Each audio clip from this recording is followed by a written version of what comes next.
নমস্কাৰ মৰমৰ ছাত্ৰ-ছাত্ৰীসকল আমি আগৰ যেটো ভিডিও সেই ভিডিওটো আমি জীৱ জগতৰ বিভিন্ন ভাগবিলাকৰ বিষয় পাইছিলো যত আমি পাইছিলো প্ৰকোষ কেন্দ্ৰীয় জীৱবিলাকৰ বিষয় পালো সংকোষ কেন্দ্ৰীয় জীৱবিলাকৰ বিষয় পাইছিলো তাৰ পিছত আমি পালো আকৌ এইবিলাক আমি পাইছিলো যে সংকোষ আৰু প্ৰকোষ দুটা আমি জীৱৰ বিষয় পালো তাৰ পিছত আমি পাইছিলো প্ৰকোষ কেন্দ্ৰীয় জীৱবিলাকৰ যিখিনি জীৱ সেইখিনিক আমি এককোষী জীৱ হিচাপে পাইছিলো যিখিনি সাধাৰণতে মনেয়া ৰাজ্যৰ অন্তৰ্ভুক্ত জীৱ আছিলে তাৰ পিছত আমি পাইছিলো যিখিনি সংকোষ কেন্দ্ৰীয় জীৱবিলাকক আমি প্ৰধানতঃ আকৌ দুটা ভাগত ভাগ কৰা পাইছিলো এককোষী আৰু বহুকোষী যে সংকোষ কেন্দ্ৰীয় জীৱবিলাকৰ যিবিলাক এককোষী জীৱ সেইবিলাক অন্তৰ্ভুক্ত আছিলে প্ৰতিষ্ঠা ৰাজ্যৰ অন্তৰ্ভুক্ত তাৰপিছত যিবিলাক বহুকোষী জীৱ সেই বহুকোষী জীৱবিলাকক আকৌ আমি দুটা ভাগত ভাগ কৰা পাইছিলো কোষ বেৰযুক্ত আৰু কোষ বেৰহীন যিখিনি কোষ বেৰহীন জীৱবিলাকৰ ভিতৰত পাইছিল যে কোষ বেৰ নথকা জীৱ আছিল পানী ৰাজ্যৰ যিখিনি জীৱবিলাক আৰু কোষ বেৰ থকা জীৱবিলাক বা কোষ বেৰযুক্ত যিবিলাক জীৱ সেইখিনিক আমি আকৌ দুটা ভাগত ভাগ কৰিছিলো যে কিছুমানৰ সালোক সংশ্লেষণ হয় আৰু কিছুমানৰ সালোক সংশ্লেষণ নহয় যিখিনি সালোক সংশ্লেষণ সংঘটিত নোহোৱা যিখিনি জীৱ সেইখিনি ভেকুৰ ৰাজ্যৰ অন্তৰ্ভুক্ত আছিল আৰু যিবিলাকে সালোক সংশ্লেষণ কৰিব পাৰে সেইবিলাক আছিল উদ্ভিদ ৰাজ্যৰ অন্তৰ্ভুক্ত অৰ্থাৎ আমি সেই পঞ্চ ৰাজ্যৰ পদ্ধতিৰ বিষয়ে আমি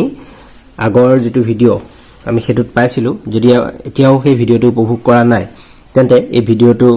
উপভোগ কৰাৰ পূৰ্বে সেই ভিডিওটো পুনৰ চাই লবা তেতিয়া তোমালোকৰ নিশ্চয় বুজি পোৱাত সুবিধা হ'ব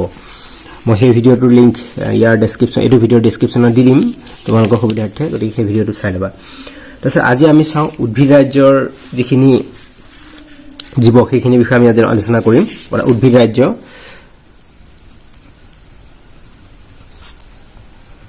উদ্ভিদ ৰাজ্যৰ জীৱবিলাক এটা এই উদ্ভিদ ৰাজ্যৰ যিখিনি জীৱ আছে সেই উদ্ভিদ ৰাজ্যৰ জীৱবিলাকক আমি প্ৰধানতঃ পাঁচটা ভাগত ভাগ কৰো অৰ্থাৎ উদ্ভিদ মানে কোনবিলাক আমাৰ চাৰিওফালে থকা গছ গছনি বা বিভিন্ন খেলাই হওক বা বিভিন্ন ধৰণৰ উদ্ভিদ বিলাক বা গছ গছনি বিলাক বা সেই খেলাই জাতীয় যিখিনি উদ্ভিদ সেই গোটেইখিনি আমাৰ ইয়াত অন্তৰ্ভুক্ত অৰ্থাৎ উদ্ভিদ ৰাজ্যৰ অন্তৰ্ভুক্ত সাধাৰণতে খেলাইখিনি আমি আনটা ভাগত কৈছিলো মই যোৱা ভিডিওত কৈছিলো যে খেলাইখিনি আমি কোনটো ভাগত ৰাখো সাধাৰণতে যেতিয়া আগৰ বিজ্ঞানীসকল হেতু ভাগ কৰি দেখাইছিল যে খেলাইটো এনে ধৰণে আমি আমুক ৰাজ্য ৰাখিব পাৰো কিন্তু যেতিয়া পঞ্চ ৰাজ্য পদ্ধতি আহিল তেতিয়া কিন্তু প্ৰতিটোৰ কাৰণে এটা ভাগ হৈ গল এটা খেলাইখিনি স্থান বা ব্যাকটেৰিয়া ভেকুৰ সেইখিনি এটা সঠিক স্থান হৈছিল গতিকে সেই সঠিক স্থানটো হৈছিল গতিকে সেই সঠিক স্থান যেতিয়া দিছিল দিয়াৰ পিছত যিখিনি খেলাইখিনি বা খেলাই জাতীয় উদ্ভিদখিনিও সেই বা খেলাই জাতীয় যিখিনি আছে সেইখিনিও গোটেইখিনি আমি উদ্ভিদ ৰাজ্যৰ অন্তৰ্ভুক্ত হোৱা দেখিবলৈ পাওঁ এটা উদ্ভিদ ৰাজ্যৰ যেটো প্ৰথম যেটো ভাগ হেতু হৈছে সমাংগদেহী উদ্ভিদ এই উদ্ভিদ ৰাজ্যৰ আমাৰ যেটো কলো যে মই পাঁচটা ভাগত ভাগ কৰে বুলি কলো এই পাঁচটা ভাগৰ প্ৰথম ভাগটো হৈছে যিখিনি উদ্ভিদ হল সেইখিনি হৈছে সমাংগদেহী উদ্ভিদ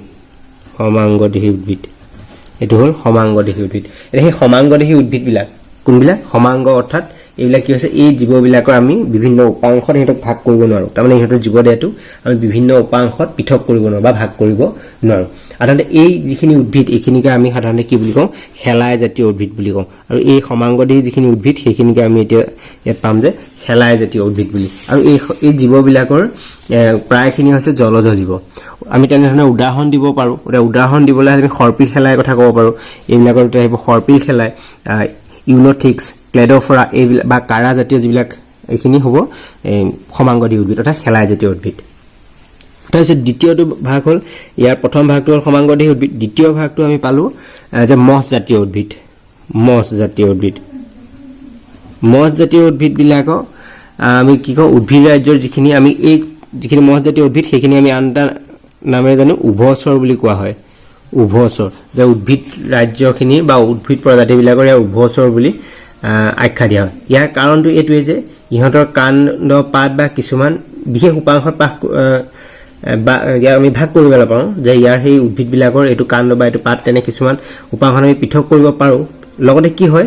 এই মহজাতীয় যিখিনি উদ্ভিদ ইয়াক উভচৰ বুলি কোৱাৰ মূলতে হৈছে যে ইহঁতে পানী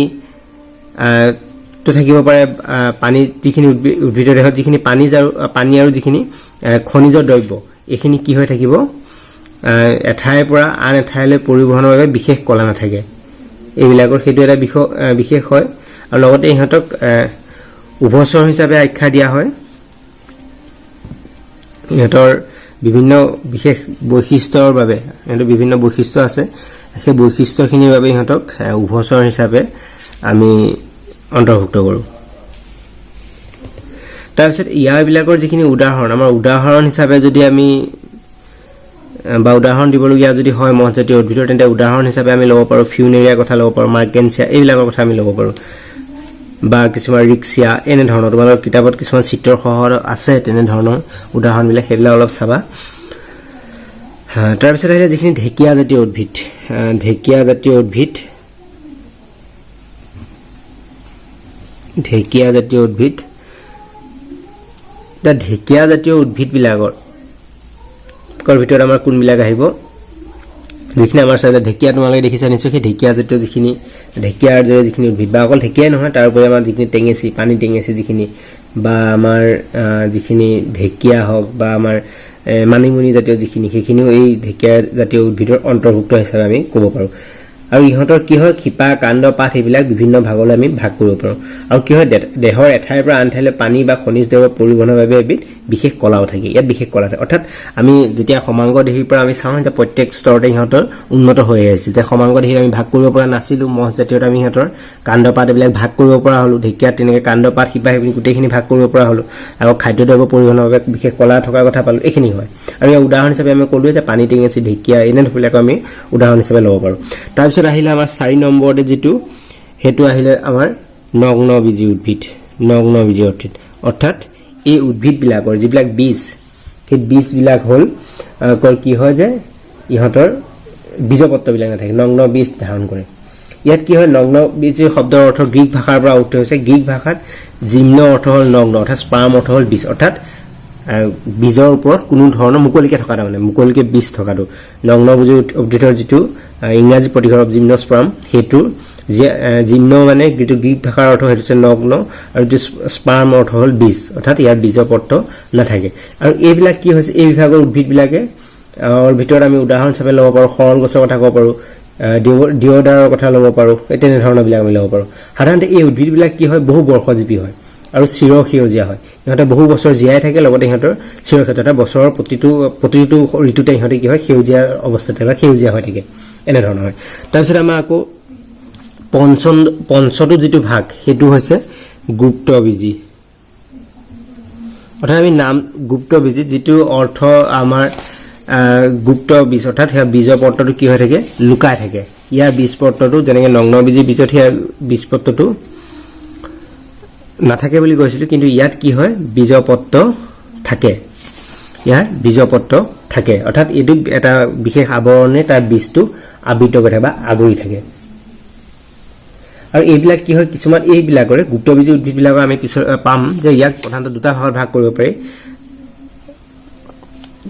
যিখিনি সিহঁতৰ বীজপত্ৰ অনুসৰি যে কিছুমানৰ বীজপত্ৰ এখন থাকে বা কিছুমানৰ দুখন থাকে যদি এখন বীজপত্ৰ থাকে তেন্তে তাক আমি ক'ম একবীজপত্ৰী আৰু দুখন বীজ থাকিলে তাক আমি কওঁ দ্বিবীজপত্ৰী আৰু লগতে কি হয় এই উদ্ভিদবিলাকক যিখিনি গুপ্তবীজী যিখিনি উদ্ভিদ এই গুপ্তবীজী উদ্ভিদবিলাকক আমি সপুষ্পক উদ্ভিদ বুলিও আমি ক'ব পাৰোঁ বা সপুষ্পক উদ্ভিদ হিচাপে ইহঁতক নামাকৰণ কৰা হয় সেইটো কাৰণে মনত ৰাখিবা যে যিবিলাক গুপ্তবীজী উদ্ভিদ সেইবিলাক আমি প্ৰধানতঃ দুটা ভাগত ভাগ কৰোঁ বীজপত্ৰ অনুসৰি এখন থাকিলে একবীজপত্ৰী আৰু দুখন যদি থাকে তেতিয়া হ'ব দ্বিবীজপত্ৰী এটা আমি এনেকৈ ভাগ কৰিব পাৰোঁ আৰু সেই ইহঁতৰ যিখিনি একবীজপত্ৰী মানে যিবিলাকৰ উদ্ভিদৰ বীজপত্ৰ এখন বীজপত্ৰৰ সংখ্যা এখন হ'লে সেইখিনি হ'ব একবীজপত্ৰী আৰু বীজপত্ৰৰ সংখ্যা যদি দুখন হয় তেন্তে সেইবিলাক হ'ব দ্বিবীজপত্ৰী ঠিক আছে এতিয়া আমি যিকেইটা উদ্ভিদৰ ৰাজ্যৰ যি 5টা প্ৰধান আমি ভাগ পালোঁ সেইকেইটা আমি আকৌ এবাৰ চাই লওঁ যে উদ্ভিদ ৰাজ্য আমি এতিয়া আমি যেতিয়া ভাগ কৰিম ভাগ কৰোঁতে আমি চাব পাৰোঁ যে উদ্ভিদে যিবিলাক পৃথক অংশত ভাগ কৰিব নোৱাৰা যিবিলাক উদ্ভিদ প্ৰজাতি সেইবিলাকক আমি সমাংগদেহী উদ্ভিদ বুলি কওঁ উদাহৰণস্বৰূপে আমি শেলাই কথা ক'ব পাৰোঁ তাৰপিছত আকৌ যিবিলাক উদ্ভিদৰ বিভিন্ন অংশত ভাগ কৰিব পৰাবিলাকক আমি ভাগ কৰিব পাৰোঁ যে সেইবিলাকৰ আকৌ কিছুমানক আমি যেতিয়া ভাগ কৰোঁ ইয়াক যদি আমি পুংখানুপুংখভাৱে আলোচনা কৰোঁ তেতিয়া থাকিম যে কিছুমান বীজত কি হয় সিহঁতৰ কলাবিলাক যিবিলাক সংবহন কলা আমি পাম যে সংবহন কলা থাকিব আৰু কিছুমানৰ সংবহন কলা নাথাকে সাধাৰণতে যিবিলাকৰ কলা সংবহন কলা থাকিব সেইবিলাকক আমি আৰু অন্য ভাগত ভাগ কৰোঁ যিখিনি সংবহন কলা নাথাকে সেইখিনিক আমি মহজাতীয় বা উভচৰ উদ্ভিদ হিচাপে আমি জানো আৰু যিবিলাকৰ সংবহন কলা থাকিব সেইখিনি আকৌ আমি দুটা ভাগত ভাগ কৰিব পাৰো যে বীজ ধাৰণ কৰা নকৰালৈ এটা মূল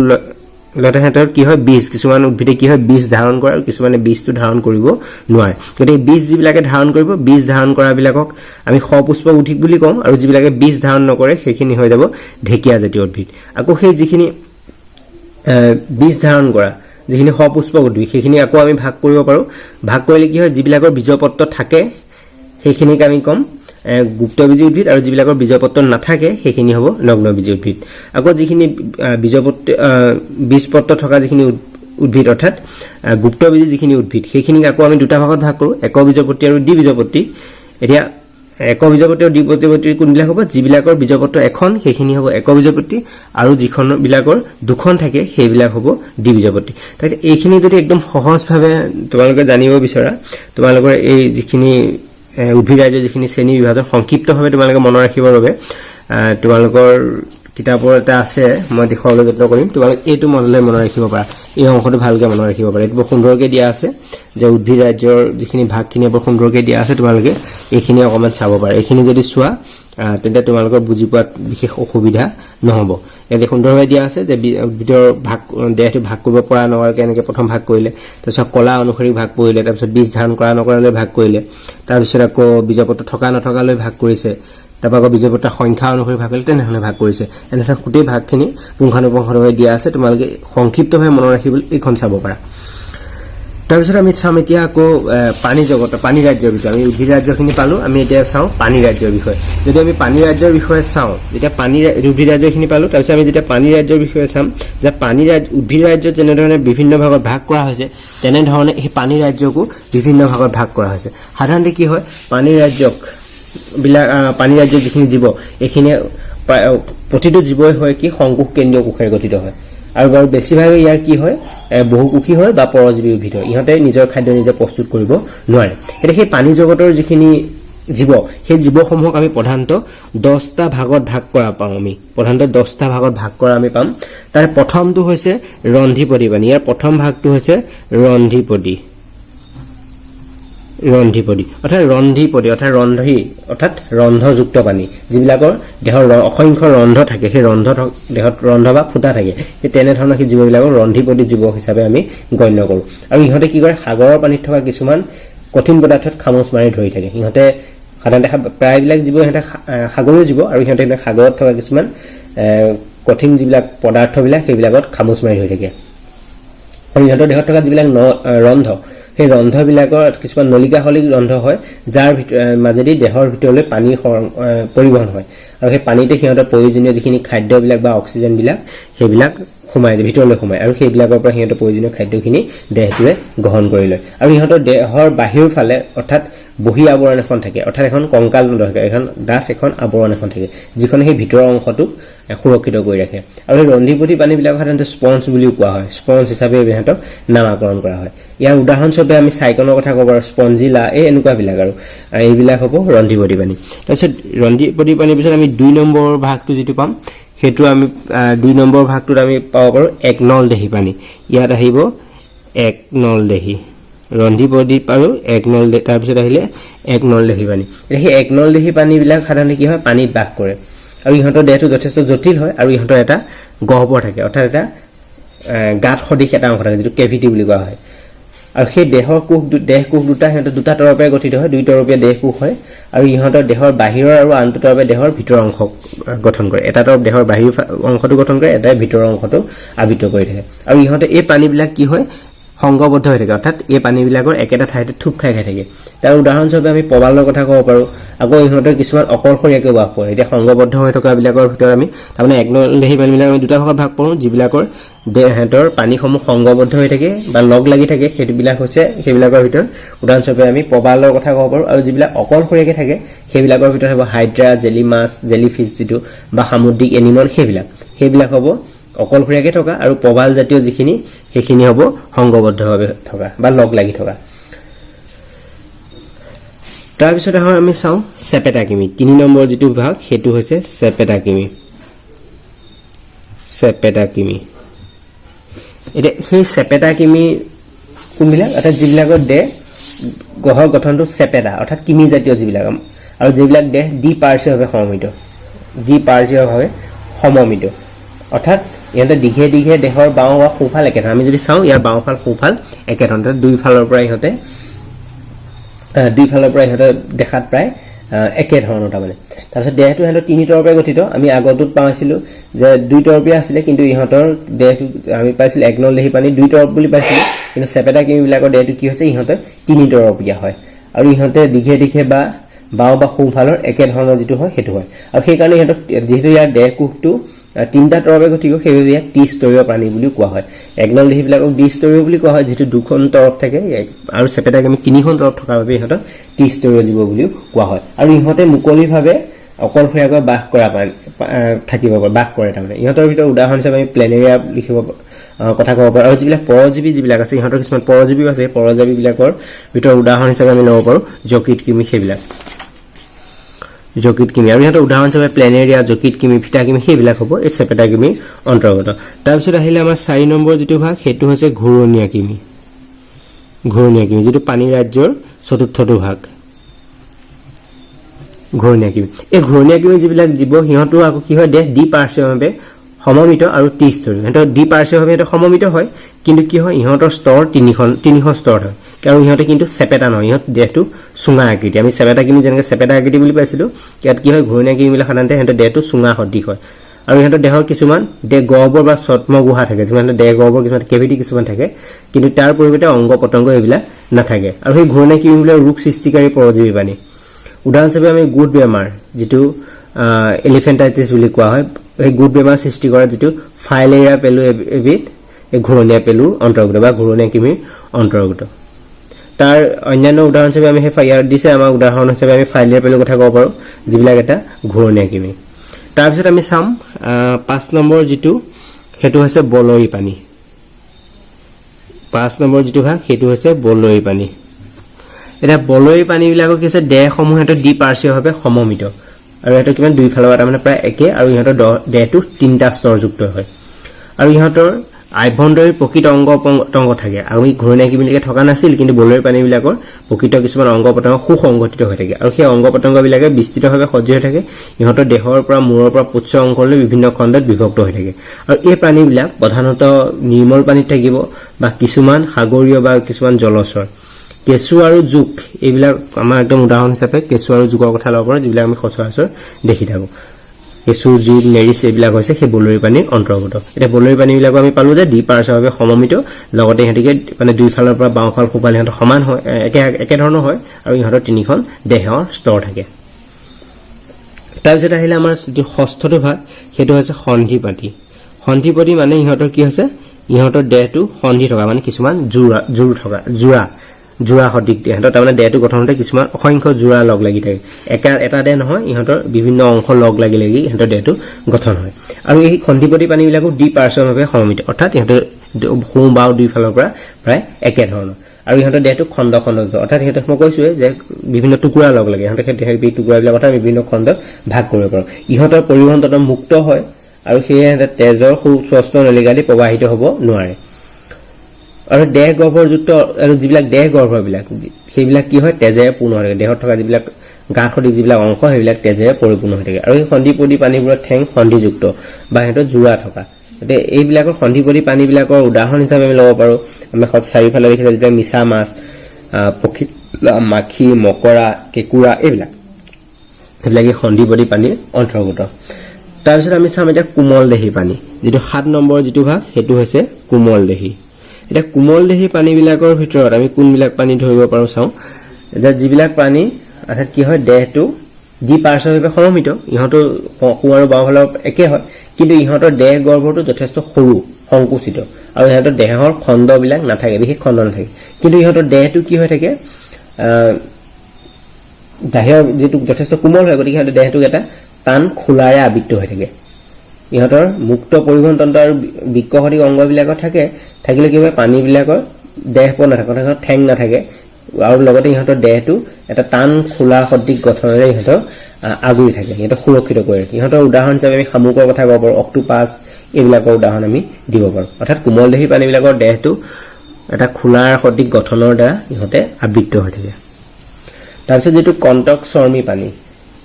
তাৰ 8 নম্বৰ যেটো আহিল 7 নম্বৰ হল এটো হ'ব 8 নম্বৰ যেটো ভাগ হেতু হল কণ্টকচৰ্মী এটা কণ্টকচৰ্মী যেটো ইংৰাজী শব্দ প্ৰতিশব্দ হৈছে একাইনোডাৰ্মিটা এটা গ্ৰীক শব্দৰ একাইনৰ যেটো অৰ্থ হল কাইট আৰু ডাৰ্মা অৰ্থ হল টক অৰ্থাৎ ইহঁতৰ দেহটো কাইটেৰে আবৃত হৈ থাকে কাইট সদৃশ কিছুমান গঠনে ইহঁতৰ দেহটো আবৃত হৈ থাকে আৰু ইহঁতৰ দেহটো যথেষ্ট কঠিনো হয় আৰু ইহঁতৰ প্ৰায়বিলাকে জীৱ হৈছে সাগৰীয় জীৱ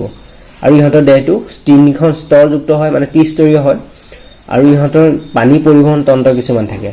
আৰু ইহঁতৰ যেটো দেহটো টান চূণ জাতীয় পদাৰ্থৰে নিৰ্মিত ইহঁতৰ দেহৰ বাহিৰ অংশটো যেনেকৈ আমাৰ দেহটো আবৰি এখন ছাল এখন থাকে বা ছালৰ ছালখন যেটো আমাৰ জীৱ কোষৰ দ্বাৰা গঠিত হয় কিন্তু তাৰ পৰিৱৰ্তে যিখিনি আমাৰ একাইনোডাৰ্ম প্ৰাণী অৰ্থাৎ কণ্টকচৰ্মী যিখিনি প্ৰাণী সিহঁতৰ সেই দেহটো চূণ জাতীয় এবিধ কঠিন পদাৰ্থৰে সিহঁতৰ দেহটো প্ৰস্তুত কৰা হয় বা সিহঁতৰ দেহটো প্ৰস্তুত কৰে আৰু ইয়াৰ উদাহৰণস্বৰূপে আমি ল'ব পাৰো তৰা মাছৰ কথা ক'ব ষ্টাৰফিছৰ কথা ক'ব পাৰো সামুদ্ৰিক আৰ্চিন এইবিলাকৰ কথা আমি ক'ব পাৰো এটো হল 8 নম্বৰ তাৰপিছত 9 নম্বৰ যেটো ভাগ হেতু হল আমাৰ পটকৰ্ডেট হেতু হৈছে পটকৰ্ডেট অৰ্থাৎ ইহঁতৰ দেহটো কি ধৰণৰ হৈছে আমি পটকৰ্ডেট মানে হৈছে আমাৰ যেটা স্নায়ু ৰঞ্জু বা আমাৰ যেনেকৈ ৰাজহাড় থাকে ইহঁতৰ সেই ৰাজহাড়টো ঠিক নাথাকে কিন্তু ৰাজহাড়ৰ যেটো প্ৰাৰম্ভিক যেটো অৱস্থাটো কিন্তু কিছু পৰিমাণে ইহঁতৰ ক্ষেত্ৰত আমি দেখিবলৈ পাওঁ মানে পূৰ্ণাংগ অৱস্থা পোৱাগে নাই আৰু কিছু হেতৰ এই স্নায়ুৰজ্জু সদৃশ কিছু গঠন এটা সিহঁতৰ বা আমাৰ ৰাজহাড় সদৃশ গঠন এটা ইহঁতৰ ক্ষেত্ৰত দেখিবলৈ পোৱা যায় ইহঁতৰ দেহটো কি হৈছে দেহু সমমিত হয় আৰু লগতে 30 স্তৰযুক্ত হয় আৰু এটো দেহৰ বিভিন্ন গুহাযুক্ত হয় মানে দেহৰ গহ্বৰযুক্ত হয় আৰু ইহঁতৰ দেহৰ 20 অংশত এটা স্নায়ুৰঞ্জী কথা এটা মাৰি সদৃশ এডাল অংশ থাকে যে আমাৰ ৰাজহাড় যেনেদৰে আমাৰ মানুহৰ থাকে সেই ৰাজহাড় সদৃশ এটা মাৰি সদৃশ এটা অংশ থাকে যেটোৱে হেতৰ পেশীবিলাক সংলগ্নিত হৈ চলাচল কৰাত সহায় কৰে ইয়াৰ উদাহৰণ হিচাপে আমি বেলানোগ্লাছৰ কথা ক'ব পাৰো পটকৰ্ডেটৰ উদাহৰণ হিচাপে বেলানোগ্লাছৰ কথা ক'ব পাৰো হাৰ্ডমেনিয়া এইবিলাকৰ কথা আমি ক'ব পাৰো আৰু সাধাৰণতে কি হয় এই পটকৰ্ডেট বিষয় পালো যিখিনি পটকৰ্ডেট সেইখিনি উদাহৰণ হিচাপে আমি ক'লো যে বেলানোগ্লাছৰ কথা ক'ব পাৰো হাৰ্ডমেনিয়া এইবিলাকৰ কথা আমি ক'ব পাৰো তাৰপিছত আমি পানীৰ ৰাজ্যৰ যেটো অন্তিমটো ভাগ হেতু হৈছে মেৰুদণ্ডী পানী 10 নম্বৰ যেটো ভাগ হেতু হৈছে মেৰুদণ্ডী পানী অৰ্থাৎ এইবিলাক কৰ্ডেটা মেৰুদণ্ডা বা ভাৰ্টিব্ৰেটা বা কৰ্ডেটা অৰ্থাৎ এইবিলাকৰ কি থাকিব এডাল আমাৰ যেনেদৰে আমাৰ মানুহৰ যেনেদৰে ৰাজহাড় সদৃশ এডাল গঠন থাকিব স্নায়ুৰজ্জু এডাল থাকে যেনে পটকৰ্ডাবিলাকৰ মাৰি সদৃশ গঠন থাকে বুলি কৈছিলে কিন্তু আমাৰ এই মেৰুদণ্ডী প্ৰাণীবিলাকৰ কিছু এটা সুসজ্জিত দেহৰ মেৰুদণ্ড কিছুমান থাকে আৰু লগতে এটা নিৰ্দিষ্ট কংকাল থাকে দেহৰ দৈহিক এটা কংকাল থাকে আৰু মেৰুদণ্ডী প্ৰাণীবিলাকো কি হয় দ্বিপাৰ্শ্বভাৱে সমমিত হয় অৰ্থাৎ দেহৰ বাওঁ আৰু সোঁফালৰ পৰা ইহঁতে একে ধৰণৰ হয় লগতে ইহঁতৰ তিনিখন স্তৰ থাকে বা তিনিখন আৱৰণ থাকে দেহত তিনিখন আৱৰণযুক্ত হয় তাৰপিছত ইহঁতৰ দেহ গহ্বৰযুক্ত হয় দেহৰ কিছুমান ৰন্ধ থাকে বা কিছুমান খাল সদৃশ গঠন থাকে আৰু বিভিন্ন অংগ পতংগ থাকে বিভিন্ন অংগ পতংগ আমাৰ দেহটো ভাগ কৰিব পাৰো উদাহৰণস্বৰূপে আমি সেই মেৰুদণ্ডী প্ৰাণীবিলাকৰ যিবিলাক বিশেষ কেইটামান বৈশিষ্ট্য কথা আমি ক'ব পাৰো যে ইহঁতৰ এটা পৃষ্ঠৰঞ্জু বা নটকৰ্ড থাকে ইহঁতৰ পৃষ্ঠীয় স্নায়ু ৰঞ্জু থাকে এটা ৰাজহাড় সদৃশ এটা গঠন থাকে দেহটো ত্ৰিস্তৰীয় হয় ইহঁতৰ দেহ গুহাযুক্ত হয় এইবিলাক এনে ধৰণৰ আমি ভাগবিলাক আমি ক'ব পাৰো আৰু এই মেৰুদণ্ডী প্ৰাণীবিলাকক আমি পুনৰ ভাগ কৰিবলৈ পাওঁ এই মেৰুদণ্ডী প্ৰাণীবিলাক আমি আকৌ প্ৰধানতঃ 5টা ভাগত ভাগ কৰো এই 5টা ভাগত ভাগ কৰো তাৰ প্ৰথমটো ভাগ হৈছে মৎস্য তাৰ প্ৰথম ভাগটো হৈছে মৎস্য প্ৰথমটো ভাগ হ'ল মৎস্য বা মাছ জাতীয় যিবিলাক সাধাৰণতে এইবিলাক আমাৰ বিভিন্ন ধৰণৰ মাছৰ প্ৰজাতিবিলাক এই মৎস্যৰ ৰাজ্যৰ অন্তৰ্ভুক্ত হয় আৰু ইহঁতৰ প্ৰায়বিলাকে হ'ল জলচৰ বা প্ৰায়বিলাক বুলি নহয় সকলোবিলাক ইহঁতৰ জলচৰ বুলি আমি ক'ব পাৰো আৰু ইহঁতে পানীৰ পৰা অক্সিজেন গ্ৰহণ কৰে আৰু ইহঁতৰ দেহত এখন বিশেষ আৱৰণ এখন থাকে যিখন মাছৰ আমি বাকলি হিচাপে জানো সেই মাছৰ বাকলিৰে এখন আৱৰণ গঠন হৈ থাকে আৰু ইহঁতে ফুলৰ সহায়ত ফুল বা জলকুমৰ সহায়ত সিহঁতে উশাহ নিশাহ লয় আৰু ইহঁতৰ যেটো হৃদযন্ত্ৰটো ইহঁতে উশাহ লোৱাৰ লগতে ইহঁতে কিছু হৃদযন্ত্ৰ সেইটো দুটা কোঠালিযুক্ত হয় আৰু ইহঁতৰ আমাৰ মানুহৰ যেনেকৈ 4টা হৃদযন্ত্ৰ 4টা কোঠালি থাকে তেনেকৈ ঠিক কিন্তু মাছৰ থাকে 2টা আৰু মাছে কণী পাৰি সিহঁতৰ যেটো বংশবৃদ্ধি কৰা প্ৰক্ৰিয়াটো চলাই নিয়ে ইয়াৰ উদাহৰণস্বৰূপে আমাৰ মাছৰ উদাহৰণ হিচাপে আমি চাব পাৰো শাৰ্ক কথা ক'ব পাৰো আকৌ বিভিন্ন ধৰণৰ টুনা বা ৰৌ এনে ধৰণৰ মাছবিলাক আমি সচৰাচৰ দেখা বা আমি জনা সকলোবিলাক মাছেই কি হ'ব এই মৎস্য ৰাজ্যৰ অন্তৰ্ভুক্ত হ'ব তাৰপিছত 2 নম্বৰ যেটো ভাগ হেতু হৈছে উভচৰ আমি উভচৰ বুলি ক'লে সাধাৰণতে ভেকুলী বুলিকে বুজি পাওঁ সাধাৰণতে ভেকুলীৰ দৰে যিখিনি জীৱ অৰ্থাৎ যিবিলাক জীৱ মৎস্যতকৈ কিছু উন্নত কিন্তু ইহঁতৰ দেহত ঠিক বাকলি নাথাকে কিন্তু ইহঁতৰ কিছুমান স্লেমা গ্ৰন্থি অৰ্থাৎ মিউকাছ আৱৰণ এখন থাকে আৰু লগতে ইহঁতৰ হৃদযন্ত্ৰবিলাক 3টা কোঠালীযুক্ত হয় মাছৰ 2টা আছিল কিন্তু উভচৰবিলাকৰ 3টা কোঠালীযুক্ত হয় আৰু ইহঁতৰ জলকুম নাইবা হাওঁফাও থাকে আৰু ইহঁতে কণীও পাৰিব পাৰে আৰু ইহঁতে কি হয় কণী পাৰে লগতে ইহঁতে কি হয় জল আৰু স্থল অৰ্থাৎ মাটি আৰু পানী দুইটাতে ইহঁতে বাস কৰে আৰু জল আৰু স্থল দুইটাতে বাস কৰাৰ বাবে ইহঁতক উভচৰ হিচাপে জনা যায় আৰু ইহঁতৰ উদাহৰণ হিচাপে আমি ভেকুলীৰ কথাই ক'ব পাৰোঁ স্লামাণ্ডাৰ এইবিলাকৰ কথা আমি ক'ব পাৰোঁ তাৰপিছত তৃতীয় যেটো ভাগ হেতু হৈছে সৰীসৃপ মানে যিখিনি আমাৰ সাপ জাতীয় যিখিনি আৰু ইহঁতো শীতৰ ৰক্ত অৰ্থাৎ তেজ তথা ঠাণ্ডা হৈ থাকে আৰু ইহঁতৰ দেহৰ বাকলিত দেহাবৰণ এখন বাকলি থাকে আৰু শ্বাস প্ৰশ্বাস মানে উশাহ নিশাহ লোৱা ইহঁতে হাওঁফাওৰ সহায়তে লয় আৰু লগতে ইহঁতৰো হৃদযন্ত্ৰ কোঠালী 3টা হয় উদাহৰণস্বৰূপে আমি বিভিন্ন সাপবিলাকৰ কথা ক'ব পাৰোঁ ইহঁতৰ বিশেষকৈ যেটো আকৌ সিহঁতৰ যেটো ঘৰিয়াল এটা ব্যতিক্ৰম হয় ঘৰিয়ালো যদিও সৰীসৃপ কিন্তু সিহঁতৰ হৃদযন্ত্ৰত 4টা কোঠালী থাকে বাকি সকলোবিলাক সৰীসৃপৰ 3টা থাকে কিন্তু ঘৰিয়ালৰ 4টা কোঠালী থাকে তাহাঁতৰ হৃদযন্ত্ৰত মানে 4টা কোঠালী থাকে আৰু ইহঁতে কণী পাৰে তাৰপিছত আহিলে আমাৰ পক্ষী পঞ্চমটো ভাগ যেটো হেতু চতুৰ্থটো ভাগ যেটো হৈছে পক্ষী ৰাজ্য মানে আমি দেখা গোটে চৰাইবিলাক আমি দেখা যিখিনি চৰাই সেই গোটে চৰাইখিনি এই পক্ষী ৰাজ্যৰ অন্তৰ্ভুক্ত হয় আৰু ইহঁতৰ হৃদযন্ত্ৰত 4টা কোঠালী থাকে আৰু ইহঁতে কণী পাৰে আৰু ইহঁতৰ ঠেং মানে দেহৰ গোটে আৱৰণটো বাহিৰ আৱৰণটো পাখিৰে আবৃত হৈ থাকে ইহঁতৰ আগ ঠেং দুখন দেওকালে ৰূপান্তৰ হয় ইহঁতৰ মানুহৰ যেনেকে আগ ঠেং বুলি ক'লে আমি হাতকেইখনক বুজো কিন্তু চৰাই তেনেকে আগ ঠেং নাথাকে সিহঁতৰ সেই আগ ঠেং দুখন দেওকালে পৰিৱৰ্তন হৈ যায় আৰু ইহঁতে উৰিব পাৰে আৰু ইহঁতে হাওঁফাওৰ সহায়ত উশাহ নিশাহ ল'ব পাৰে আৰু আমি দেখা বা আমাৰ পৃথিৱীত থকা প্ৰায় সকলোবিলাক চৰাইয়ে এই পক্ষী ৰাজ্যৰ অন্তৰ্ভুক্ত উদাহৰণস্বৰূপে আমি বগলীৰ কথা ক'ব আমি সচৰাচৰ দেখা পাৰ চৰাই ঘৰচিৰিকা কাউৰী কপৌ চৰাই এনেকুৱাবিলাক আমি গোটেই বা ভাটৌ এনেকুৱাবিলাকৰ আমি উদাহৰণ দিব পাৰোঁ তাৰপিছত পঞ্চম যেটো ভাগ হেতু হৈছে স্তন্যপায়ী পানী এই স্তন্যপায়ী পানীবিলাকৰ ভিতৰত আমি স্তন্যপায়ী পানীবিলাকৰ যিবিলাক আমাৰ ইহঁতৰ পানীসমূহৰ তেজ উচ্চ ৰক্ত তেজ গৰম হয় আৰু লগতে ইহঁতৰ হৃদযন্ত্ৰটো 4টা কোঠালী যেটো ইহঁতৰ হৃদযন্ত্ৰত 4টা কোঠালী থাকে আৰু এই প্ৰাণীবিলাকৰ দেহত স্তনগ্ৰন্থি থাকে যিবিলাক ইহঁতৰ পোৱালীক সিহঁতৰ পুষ্টি যোগান ধৰিব পাৰে আৰু এই গ্ৰন্থিসমূহ স্তনগ্ৰন্থিসমূহৰ জৰিয়তে সিহঁতে গাখীৰ উৎপাদন কৰে আৰু সেই গাখীৰৰ উৎপাদন কৰি সিহঁতৰ সেই যিখিনি পোৱালীবিলাক অৰ্থাৎ সেই স্তন্যপায়ী জীৱৰ যিবিলাক যেতিয়া বিলাক প্ৰাণীৰ সৃষ্টি হ'ব জন্ম হয় বা যিখিনি পোৱালী জন্ম হয় জন্ম হোৱা পোৱালীবিলাকক সিহঁতৰ খাদ্যৰ তেনেধৰণে যোগান ধৰে আৰু প্ৰাণীসমূহৰ ছালত চুলি নাই বা নোম থাকে অৰ্থাৎ সিহঁতৰ দেহটো আবৃত হয় কিবা চুলি সদৃশ বা নোম সদৃশ কিছুমান গঠন থাকে আৰু ইহঁতৰ দেহত কিছুমান ঘাম উলিয়াবৰ বাবে দেহৰ পৰা অতিৰিক্ত পানী বা উলিয়াবলৈ যিটো ঘাম হিচাপে উলিয়াবৰ বাবে ঘৰ্মগ্ৰন্থিও থাকে আৰু এইবিলাকৰ এই স্তন্যপায়ী জীৱবিলাকৰ ভিতৰত যিটো প্লেটিপাছে কিন্তু প্লেটিপাছ আৰু এটা আছে একিডনা আমাৰ স্তন্যপায়ী জীৱবিলাকৰ প্ৰায় সকলোবিলাকে বুলি আমি ক'ব পাৰোঁ 2টা প্ৰজাতি বাদ দি প্লেটিপাছ আৰু একিডনা বাদ দি সকলোবিলাকে পোৱালী জন্ম দিয়ে কিন্তু প্লেটিপাছ আৰু আকৌ একিডনাই কণী পাৰে কিন্তু সিহঁত যদিও স্তন্যপায়ী জীৱ সিহঁতে কিন্তু পোৱালী জন্ম নিদিয়ে সিহঁতে কণী পাৰে তাৰ বাহিৰে একিডনা আৰু প্লেটিপাছৰ বাহিৰে বাকি সকলোখিনি স্তন্যপায়ী জীৱই সিহঁতে পোৱালী জন্ম দিয়ে আৰু কেংগেৰুবিলাকৰ দেহত এটা বিশেষ যিখিনি সেই কেংগেৰুখিনি এটা বিশেষ বৈশিষ্ট্য আছে যে সিহঁতে যেতিয়া পোৱালীসমূহ জন্ম দিয়ে গতিকে সিহঁতে সেইখিনি পৰিপক্ক নহয় অপৰিপক্ক অৱস্থাত সিহঁতে পোৱালী জন্ম দিয়ে আৰু সেই জন্ম দিয়াৰ পিছত পোৱালীবিলাক সিহঁতৰ দেহত থকা যিটো মোনা সদৃশ যিটো এটা গঠন থাকে সেই মোনা সদৃশ গঠনত সেই পোৱালীসমূহ সিহঁতৰ পৰিপক্ক হোৱালৈকে লালন পালন কৰে অৰ্থাৎ সেই মোনাটোৰ ভিতৰত সেই পোৱালীসমূহ ৰাখি থয় আৰু যেতিয়া সিহঁতে নিজৰ যিখিনি খাদ্য বা নিজৰ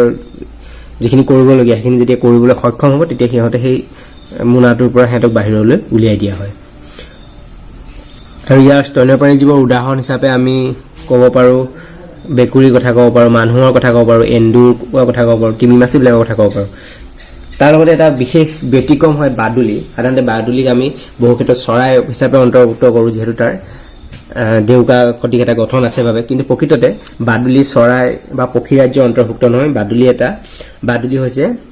স্তন্যপায়ী জীৱৰ অন্তৰ্ভুক্ত যেহেতু সিহঁতে পোৱালি জন্ম দিয়ে লগতে সিহঁতৰ যিটো দেহৰ যিখন দেউকা সদৃশ যিটো গঠন সেইটো আচলতে সিহঁতৰ দেহৰ যিখন ছালৰ ৰূপান্তৰ হয় আৰু ছালৰ ৰূপান্তৰ হৈ সেইটা অংশ গঠন হৈছে সেইবাবে বাদুলিক পক্ষী ৰাজ্যৰ অন্তৰ্ভুক্ত কৰা নহয় যদিও তাৰ দেউকা সদৃশ গঠন আছে যদিও তাক পক্ষী ৰাজ্যৰ অন্তৰ্ভুক্ত কৰা নহয়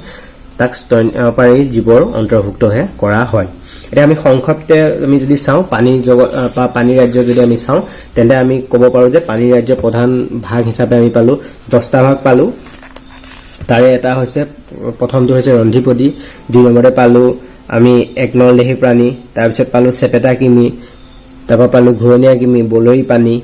সন্ধিপদী কোমল দেহী কণ্টক শ্ৰমিক এইখিনি পালোঁ তাৰপিছত দেহৰ যিটো আমাৰ স্নায়ু ৰঞ্জু বা আমাৰ যিটো ৰাজহাড় থকাৰ দৰে সেই ৰাজহাড় সদৃশ গঠন থকা যিখিনি প্ৰাণী সেইখিনি দুটা ভাগত ভাগ কৰা হৈছে পতকৰ্ডেট আৰু মেৰুদণ্ডী প্ৰাণী আকৌ ঠিক মেৰুদণ্ডী প্ৰাণীবিলাকক আমি আকৌ 5টা ভাগত ভাগ কৰিছোঁ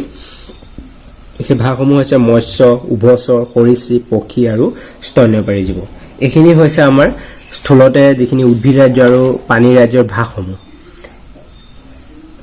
যিখিনি আমাৰ গোটেইখিনি জীৱ আমাৰ প্ৰকৃত থকা গোটেই যিখিনি উদ্ভিদ আৰু প্ৰাণী সেই উদ্ভিদ আৰু প্ৰাণীখিনি মূলতঃ ভাগখিনি হ'ল এইখিনি উদ্ভিদ ৰাজ্য আমি প্ৰধানতঃ 5টা ভাগ পালোঁ আৰু পানী ৰাজ্যৰ প্ৰধান ভাগ পালোঁ আমি 10টা আজি ভিডিঅ'টো ইমানেই ধন্যবাদ